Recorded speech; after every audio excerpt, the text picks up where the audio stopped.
This is Hannibal here from thehannibaltv.com with my weekly review of the points I find interesting in the Wrestling Observer newsletter.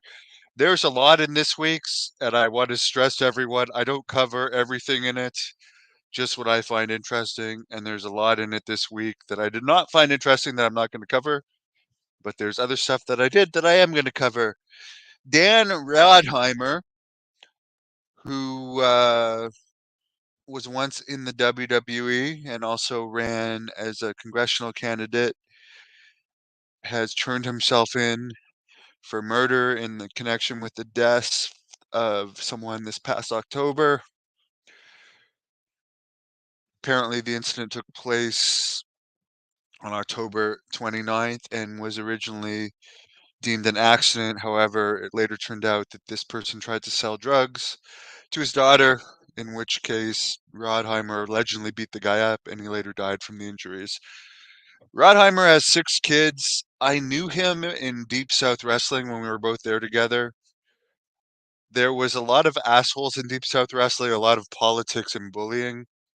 And I just want to say that Rodheimer, who I've also interviewed, was a good guy at that time. And I don't blame him for beating somebody up that tried to sell drugs to his kid.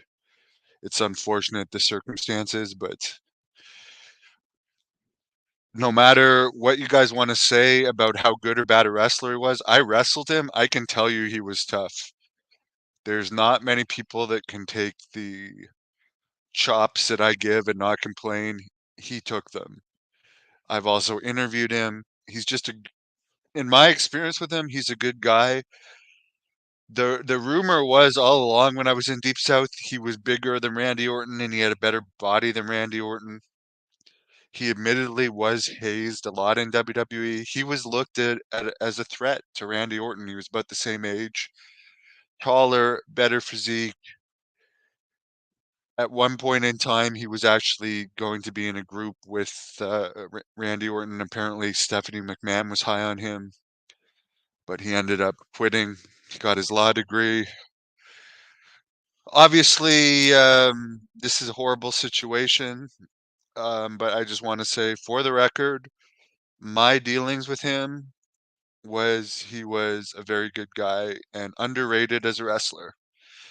The match that I had with him was in front of Nova, who was the then head of WWE Development Talent. It was like a showcase where Nova was there for a few days and everyone had matches in front of Nova to show their progression.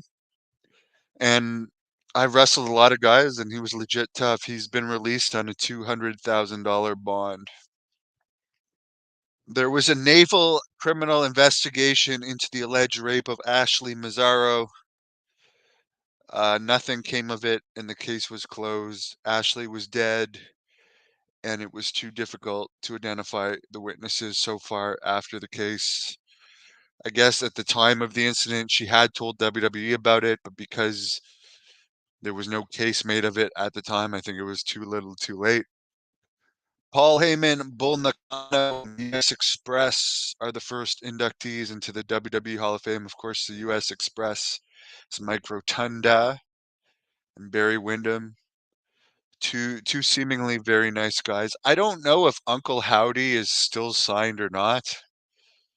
Uh, Bo Dallas, but I haven't heard anything of him being released. But there's a lot of rumors that Bray Wyatt will be inducted into the WWE Hall of Fame this year. Billy Jack Haynes' murder trial is already going to court on April 11th. That's really fast. Mick Foley, who's now 58, wants to have a retirement match. WWE has signed its first ever alcohol sponsor, Wheatley Vodka. Seth Rollins is cleared after his knee injury from Jinder Mahal's match with him to return to house shows as of this coming weekend. So obviously it wasn't as serious as originally thought. WWE SmackDown in Glendale, Arizona last week to 12,197 fans. WWE Raw Monday in San Antonio, the fifth in a row sellout, was 13,748. Sting had his second retirement match this past weekend. His first retirement was in TNA.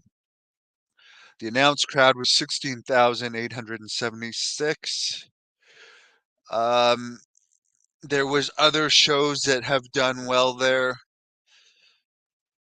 They probably could have had more if the stage had been smaller. There was actually a WWE house show there that did a bigger crowd in the past during the Attitude Era, as well as a King of the Ring.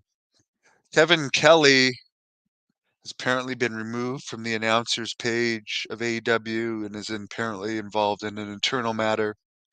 Mike Santana has left the company. He hadn't been seen since an October 25th appearance there. They doesn't seem like AEW fires anyone. They just let them ride out their contract. Kenny Omega still doesn't know if he's going to need surgery related to his diverticulitis. It's unlikely he'll be back for the Canadian shows this month. Wish him the best. Apparently, BJ Whitner. BJ Whitner, I'm not that familiar with him. He was sentenced to 5 years probation related to an assault. He had been an agent with AEW. I guess it came out in discoveries. AEW had paid $40,000 cash to the victim of his assault. Sammy Guevara has been suspended by the AEW Discipline Committee for breaking Jeff Hardy's nose on a botched 450 splash. Adam Page is taking some time off due to a family issue. In other wrestling news, Paul the Butcher Vachon died last week in his 80s. AEW Rampage Dynamite tapings this week in Duluth, Georgia, 3,382 fans. CMLL March 29th did a show that included Claudio Castagnoli. I'm sorry if I'm pronouncing that wrong. Speaking of Deep South, I was there for his Deep South Wrestling tryout. John Moxley and Willow Nightingale. Apparently, they had over 16,000 fans for that.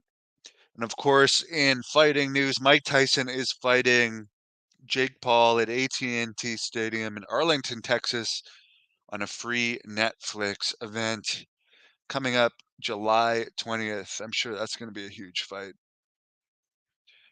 And that's pretty much it. Wish everyone a great weekend.